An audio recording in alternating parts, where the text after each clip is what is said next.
Okay, so you want students in your classroom to be able to make virtual posters, less posters laying around for you to have to grade, less interaction with sharing things like markers and scissors and glue and magazines or whatever you use to make posters. So, how are you going to make posters? We're going to make a virtual poster.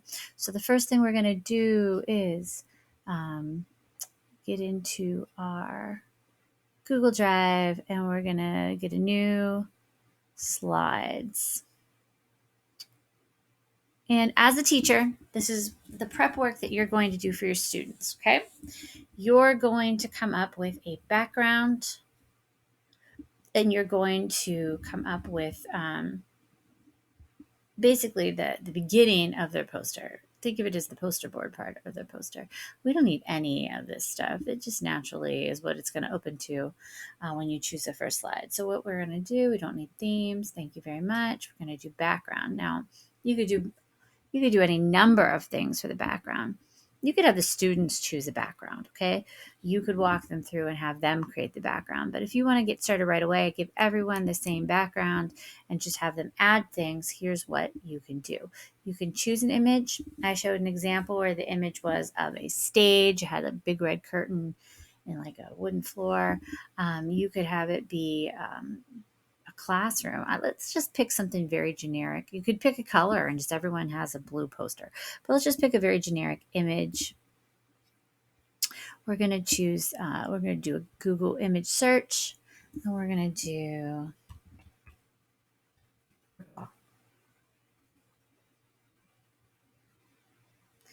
and we're going to choose, I don't know, let's choose this one. Done. Okay. And then what we're going to do is call this whatever you want to call it. I'm going to come up with something.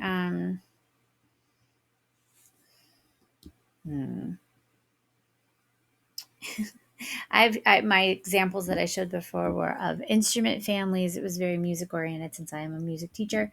But we could do one on mammals. You could do one on rodents. I don't know, birds of Pennsylvania. You could do one for the solar system. You could do one for any number of things, life cycle of a clownfish. I don't know. You could do whatever it is, but you can put your title presentation on it. For now, because I'm just teaching you how to assign this, I'm just going to call this virtual poster. And really, you could just assign it now because you have the background that you want everyone to use because you aren't having them make their own background. And you can just assign this. You could put something at the top. You could put another slide to this that has instructions. That's always really helpful. You could have each poster needs to include a title, 3 examples. I don't know what they're 3 examples of because I didn't come up with what this is about yet, but 3 examples and link at least one YouTube video. This is very unhelpful right now for any students who probably aren't going to want to copy and use this because I don't know what we're presenting on, but you get the idea. You give them that poster background, you come up with the instructions. Now, to assign this, it's just like assigning a Google Doc for everyone to use. You go into Google Classroom.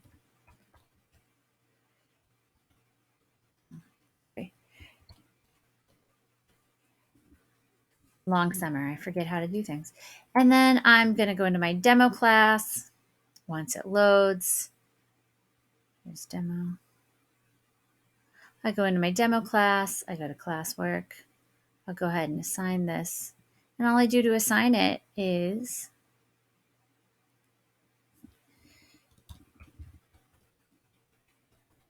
virtual poster, Google Drive.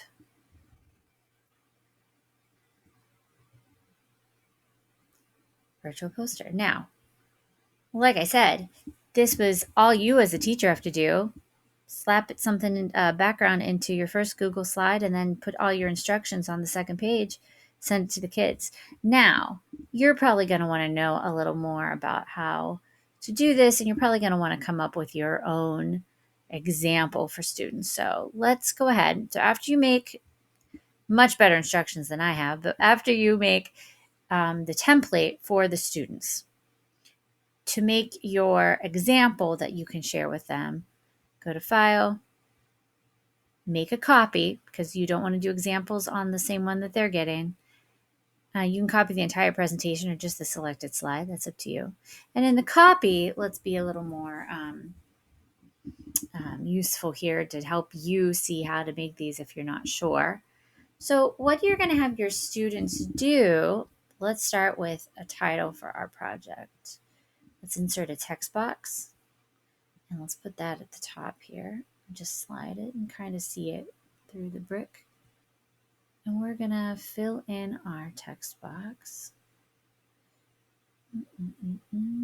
Let's make it blue, no purple. And we're going to call it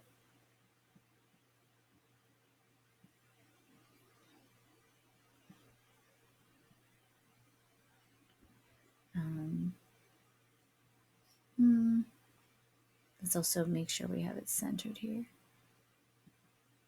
And we're going to call it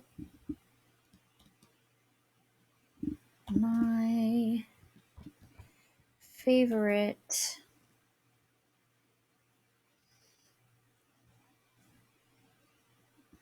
Trying to come up with something that isn't musical to help people that don't teach music.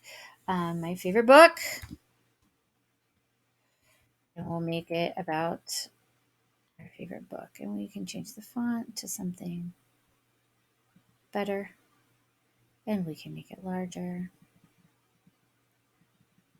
like it's an actual poster.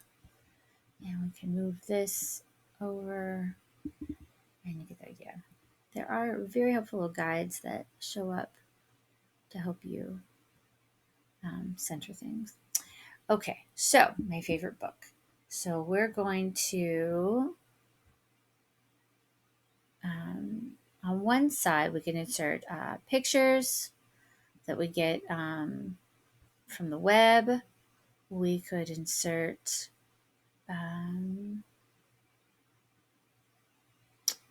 another text box to give facts on the book.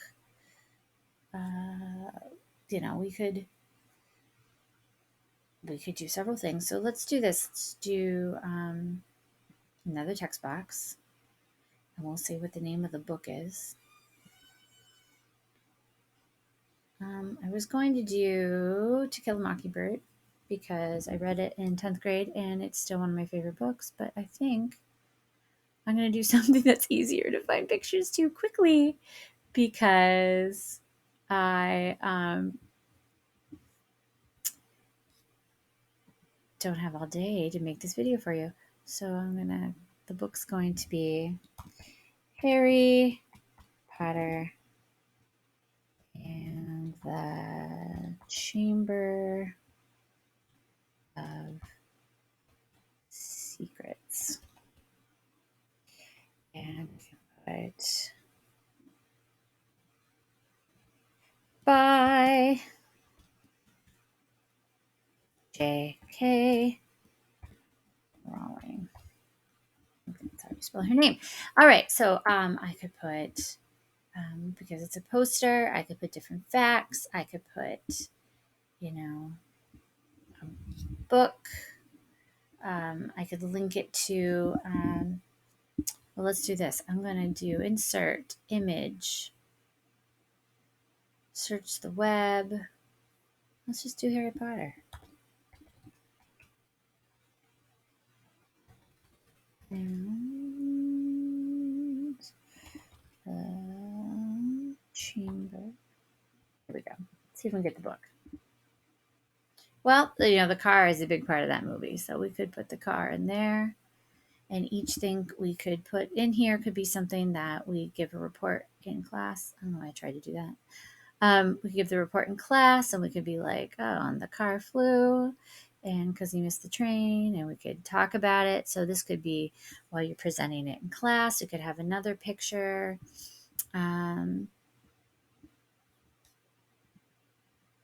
You might be able to have, clips from the movie that you could put in.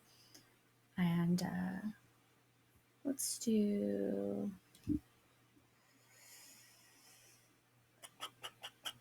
Dobby. We could talk about the house elves. Some of them are very scary looking. Who's Dobby? Okay. And so you could present different pictures and you could edit it so that if you were giving an in-class presentation, the student would, you know, refer to the pictures and what they were. Now, I said we had to use music, or not music, we had to link a video to something. So let's do something let's link the video to this picture here. And how you do that is you go into YouTube. Now, linking music or a video to a book report is not something I thought through completely. Like I said, because it is, there is a very famous movie made of the book, you probably could find clips.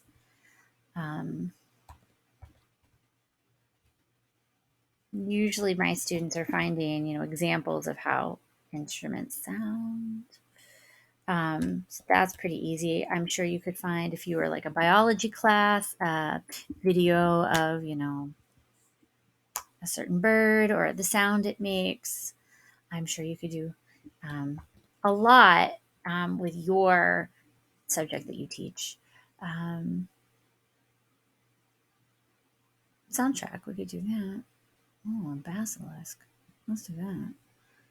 All right. So you can add a clip from the movie. Let's just do, we'll click on this one. And what you do to add it as a video clip then is to share, copy the URL. This is a great scene. And then you're going to go back to our copy where we're doing examples. And you're going to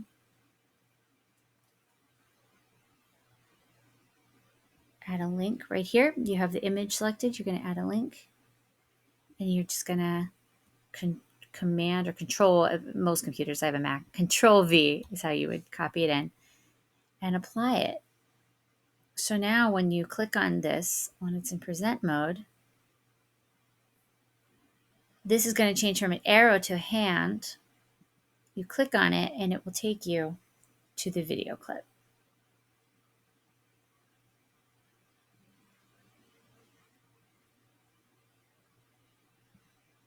And so that's how you add videos to your virtual poster.